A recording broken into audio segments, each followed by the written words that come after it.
বঙ্গে ইতিমধ্যেই বর্ষা প্রবেশ করেছে। প্রতিদিনই হালকা থেকে মাঝারি বৃষ্টি হচ্ছে। বৃষ্টি হলেও গরমে হাঁসফাঁস অবস্থা রাজ্যবাসী। ফের উত্তর বঙ্গোপসাগরে দানা বাঁধছে নিম্নচাপ। হাওয়া অফিসের তরফ থেকে জানানো হয়েছে 24শে জুলাই উত্তর বঙ্গোপসাগরের ওপর একটি নিম্নচাপ তৈরি হতে পারে, যার জেরে দক্ষিণবঙ্গের একাধিক জেলায় ঝড় বৃষ্টির সম্ভাবনা রয়েছে। কোথাও কোথাও ভারী বৃষ্টির সম্ভাবনা রয়েছে। পূর্ব ও পশ্চিম মেদিনীপুর, ঝাড়গ্রাম, পশ্চিম বর্ধমান, বাঁকুড়া, বীরভূম ও পুরুলিয়ায় ভারী বৃষ্টি হতে পারে রবিবার। ভারী বৃষ্টির পূর্বাভাস রয়েছে পুরুলিয়া, ঝাড়গ্রাম, বাঁকুড়া এবং নদিয়ায়।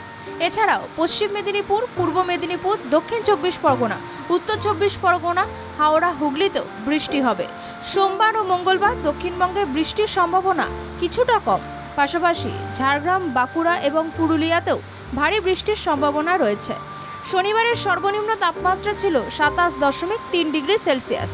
শুক্রবার দিনের সর্বোচ্চ তাপমাত্রা ছিল 32.2 ডিগ্রি সেলসিয়াস।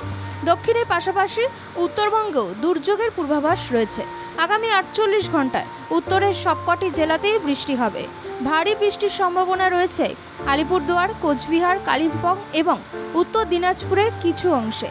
এই জেলাগুলিতে হলুদ সতর্কতা জারি করা হয়েছে। রবিবার দার্জিলিং, জলপাইগুড়ি এবং আলিপুরদুয়ারেও ভারী বৃষ্টির সম্ভাবনা রয়েছে বলে জানিয়েছে হাওয়া অফিস।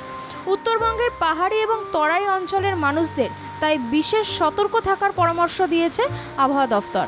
সব মিলিয়ে রাজ্যের দুই বঙ্গেই আপাতত বৃষ্টি অব্যাহত থাকবে।